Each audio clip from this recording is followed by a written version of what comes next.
आपसे फिर एक बार हम निवेदन करते हैं कि समाज की कुरीतियों के पास जो कुरीतियां है उसके विरुद्ध लड़े, अपने अंदर के योद्धा को मरने ना दे। लड़ने के लिए उम्र कोई मायने नहीं रखती, लड़ा तब भी जा सकता है जब जरूरत पड़ेगी। जरूरत के हिसाब से लड़िए, अपनों से मत लड़िए। लड़ना है तो अपने बुराइयों से लड़िए, किसी व्यक्ति से नहीं लड़िए। आप व्यक्ति को मार सकते हैं, उसके विचार को नहीं मार सकते हैं। अगर आप में क्षमता है, अगर समाज की समर्थता जितने भी चंद लोग हैं जो लोग बहुत बड़ी बड़ी बातें करते हैं और आपको और हमको जो परगलाते हैं, उनसे एक बार भी पूछ कर देखिएगा कि आपने अपने बच्चों के लिए किया या मेरे लिए किया।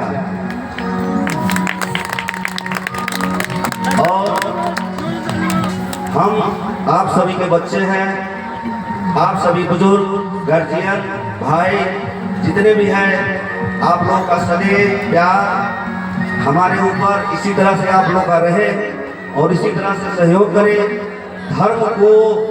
धर्म की आवश्यकता, धर्म को सहयोग की आवश्यकता नहीं है, सत्य को सहयोग की आवश्यकता नहीं है।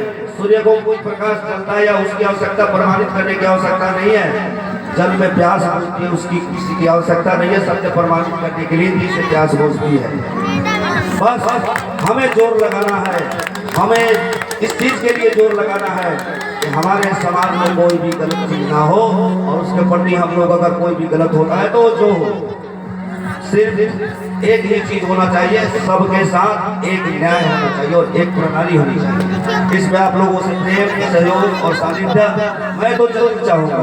मैं ये नहीं कहूंगा कि आप लोग मत देना, प्यार हम शीत कर भी किया जा सकता है। आप जबरदस्ती कहेंगे कि आप हमसे प्रेम करो, करवा कर रहेंगे। और इस यज्ञ में हमने करवाया है, इसमें बहुत सारे लोग ऐसे भी होंगे जो लोग देखे होंगे, पर मैंने कहा है कि नहीं चाचा इतना नहीं, इसमें इतना सहयोग करना होगा, इतनी समाज में आना होगा, इसके लिए चलना होगा। हमारे गुरीचा बैठे हुए हैं, बहन बहन को दिक्कत था, हमने कहा कलश यात्रा के दिन की आप सभी गार्जियन रहेंगे। इन लोगों ने बहुत जोर शोर से सभी लोग जो है कि सहयोग किए। वहां पर कोई जाति धर्म नहीं दिख रहा था, लग रहा था एक बादल आ रहा है और उस बादल की कितनी गरज थी। वह बादल का नाम जब लोग बाद में देखा तो उस बादल का नाम था मधुरापुर। और आप लोगों का प्रेम और सानिध्य रहेगा। तो आपका बेटा इतना तो वादा, राजनीतिक वादा तो मैं नहीं करता हूँ। मैं अपने जीवन में किसी भी राजनीतिक मंच पर नहीं जाऊंगा, नहीं तो अपने जीवन में किसी राजनीति का मैं ख्वाहिश रखता हूँ, ना ही मैं जीवन में कभी किसी राजनीति के पहल के लिए।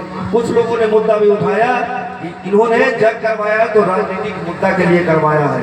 अरे मैं तो पहले ही कह चुका हूँ कि मैं अपने जीवन में अगर कोई काम नहीं करूंगा तो वह राजनीति नहीं करूंगा, इसलिए कि मुझे किसी घृणा है,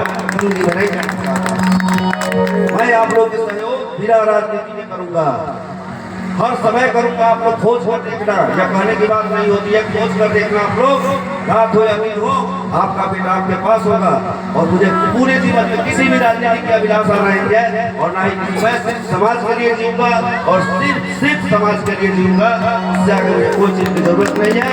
इसी के साथ अपने वाणी को विराम देता हूँ। एक बार अपने बेटा के कहने पर आप लोग तो जयकारा लगाएंगे, इसलिए कि इस जग का मुख्य उद्देश्य है सृष्टि और प्रकृति को परिवर्तित करना। प्रकृति को परिवर्तित करने के लिए हमें परिवर्तन होना है और इसलिए हमें एक बार तो नारा लगाना ही होगा, जय श्री राम, जय श्री राम, जय श्री राम, जय श्री राम, जय श्री राम, जय श्री राम। इसी के साथ आपका बेटा, आपका भाई, आपका बच्चा आप लोग को दिल से नमन करता है, कोटि कोटि प्रणाम करता है और साधु जन में आए हैं तो साधुवाद भी है।